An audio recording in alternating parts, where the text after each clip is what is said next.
अॼु असां ॻाल्हि कंदासीं फ्लोमीटर जी। ऑक्सीजन फ्लोमीटर हीअ जेको हिते डिवाइस लॻियल आहे हीअ आहे ऑक्सीजन फ्लोमीटर।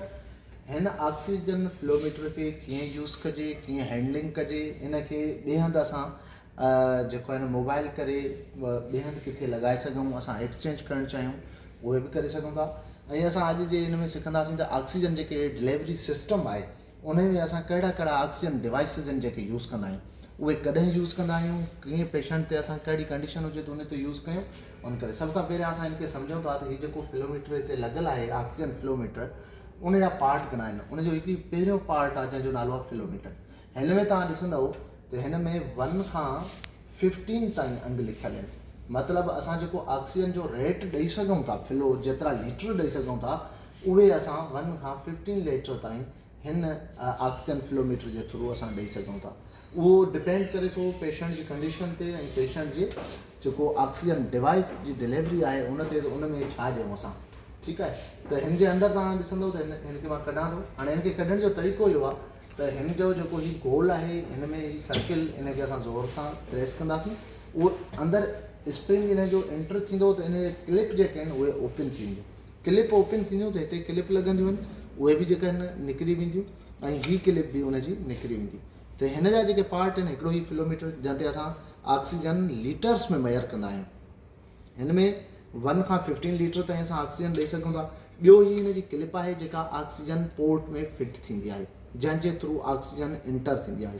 ऐं हिन जे अंदरि जेको आहे हिकिड़ो बॉल आहे जेको ऑक्सीजन जो फ्लो जेतिरो असां रखूं था उते असांखे मेयरिंग शो कंदो आहे। इनखे तव्हां मेयरिंग बॉल बि चई सघो था, जेको हिन जे अंदरि पियल आहे। ऐं हीअ पार्ट जेको आहे उहो आहे रेगुलेटर। हिन रेगुलेटर जे थ्रू असां ऑक्सीजन जा केतिरा लीटर हलाइणा आहिनि रेगुलेट कंदा आहियूं। ठीकु आहे, ॿियो हिन जो पार्ट ही जॉइंट आहे। हिन में असां जेको आहे ह्यूमिडिफायर, जेको हेठां जंहिंमें पाणी पियल हूंदो आहे पोर्ट में, इहो आहे ह्यूमिडिफायर। ऐं हीअ आहे नॉज़ल। नॉज़ल जे थ्रू असां हिन सां अटैच कंदा आहियूं डिवाइस खे, त ऑक्सीजन डिवाइस जेको अटैच कयूं था उहो उनखे पहुचाए था। हीअ फ्लोमीटर, रेगुलेटर, हीअ पोर्ट क्लिप, नॉज़ल ऐं हीअ आहे ह्यूमिडिफायर। ह्यूमिडिफायर असां छो यूज़ कंदा आहियूं त ऑक्सीजन जेका अचे थी उहा ड्राई ऑक्सीजन आहे। हाणे जॾहिं असां पेशेंट खे ड्राई ऑक्सीजन ॾींदासीं त उनखे इरिटेशन थींदी या उन सां गॾु ॿियूं कॉम्प्लिकेशन बि थी सघनि थियूं। जेकॾहिं कंहिंखे का सॉफ्ट टिशू जे अंदरि इंजरी आहे त उनखे बि जेको आहे इरिटेट कंदी ऐं उनखे बि इनहांस कंदी, वधाईंदी। त इन लाइ असां ऑक्सीजन ह्यूमिडिफाइड ऑक्सीजन ॾींदा आहियूं पेशेंट खे। अच्छा, इहो बि डिपेंड करे थो त हिन जे अंदरि जेको असां वाटर विझूं था, हिकु त उहो क्लीन वाटर हुजे, डिस्टिल्ड वाटर हुजे, अदरवाइज़ असां टैप वाटर जेको आहे विझी सघूं था। मिनरल वाटर विझणु लाज़मी कोन्हे, पर हिन जी हैंडलिंग इहा आहे त असांखे रोज़ानो डेली बेसिस ते हिन जो पाणी चेंज करिणो आहे। अदरवाइज़ जेकॾहिं सेम डे ते ई असां पेशेंट ॿियो लॻायूं था तॾहिं असांखे हिनखे क्लीन करे हिन जो पाणी जेको आहे, जेको वाटर आहे, उहो चेंज करिणो आहे। अच्छा, वाटर जी लेवल केतिरी हुजणु खपे?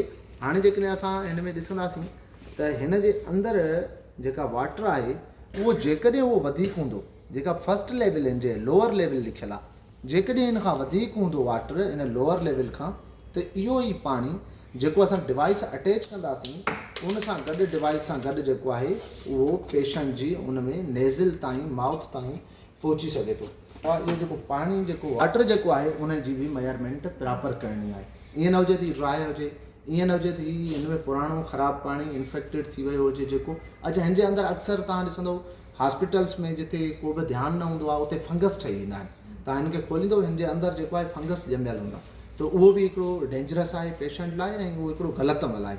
ठीकु आहे, ॿियो हिन जे अंदरि जेको हिन जो ॿिन्ही खे फ्लोमीटर खे ऐं हिन खे मिलाए थो पियो ह्यूमिडिफायर खे, हिन नट में बि तव्हां ॾिसंदव त अक्सर ऑक्सीजन हलाईंदो हितां लीकेज कंदी आहे ऑक्सीजन।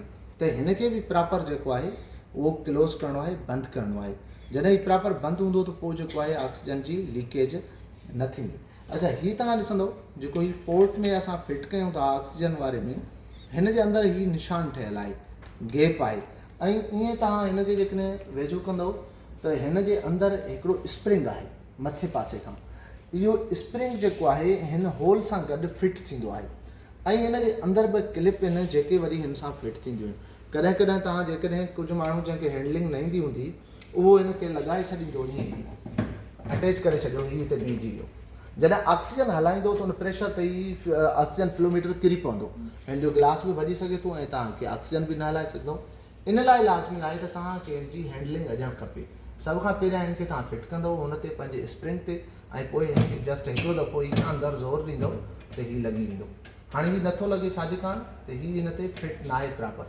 हाणे हिन ते जॾहिं फिट कयो त हीउ फिट थी वियो। हाणे तव्हां हिनखे कढंदव न निकिरंदो, पर जेकॾहिं फिट न हूंदो त हीउ बार बार जेको आहे ॿाहिरि निकिरंदो। ठीकु आहे, उन सां गॾु हिनखे असां फ्लोमीटर जेतिरो रेट रखिणो हूंदो उहो असां रखी सघंदासीं। डिवाइस हाणे असां ॾिसूं त कहिड़ा यूज़ कयूं था। फॉर एग्ज़ाम्पल असांखे एम्बू बैगिंग करणी आहे त एम्बू बैगिंग हिकिड़ो अलॻि प्रोसीजर आहे। असां हिनखे ॾिसूं था त हिन सां गॾु हिकिड़ो बैग हूंदी आहे जंहिंखे रिजर्वायर बैग चइबो आहे। जॾहिं असां एम्बू विदाउट ऑक्सीजन जे कंदासीं त 60% पेशेंट खे ऑक्सीजन डिलीवर करे सघंदासीं। पर जेकॾहिं असां हिन सां गॾु ऑक्सीजन डिवाइस सां हिन सां अटैच कंदासीं हीअ डिवाइस त पोइ असां इहा ऑक्सीजन जेका हूंदी उहा 100% डिलीवर करे सघंदासीं। ठीकु आहे, हीअ एम्बू में असां अटैच कई ऐं हाणे जॾहिं असां पेशेंट खे एम्बू बैगिंग कंदासीं त असां हिकिड़ो त असां हितां ऑक्सीजन यूज़ करे सघूं था पेशेंट खे एम्बू बैगिंग लाइ बेड साइड ते आहियूं। ठीकु आहे, सेकेंडली असां जेके डिवाइसिस आहिनि सभ खां पहिरियां जेको आहे नेज़ल प्रॉन्ग यूज़ कंदा आहियूं। नेज़ल प्रॉन्ग या नेज़ल कैनुला हिन डिवाइस खे चइबो आहे जंहिंखे नक में नेज़ल्स में लॻाइण जे लाइ ॿ जेके आहिनि उन में कैनुलास हूंदा आहिनि। हिनखे असां अटैच कंदा आहियूं ऐं ऑक्सीजन सप्लाई ॾींदा आहियूं पेशेंट खे। उहो कॾहिं ॾींदा आहियूं ऑक्सीजन सप्लाई? हाणे हीअ सप्लाई जेका असां पेशेंट खे ॾींदा आहियूं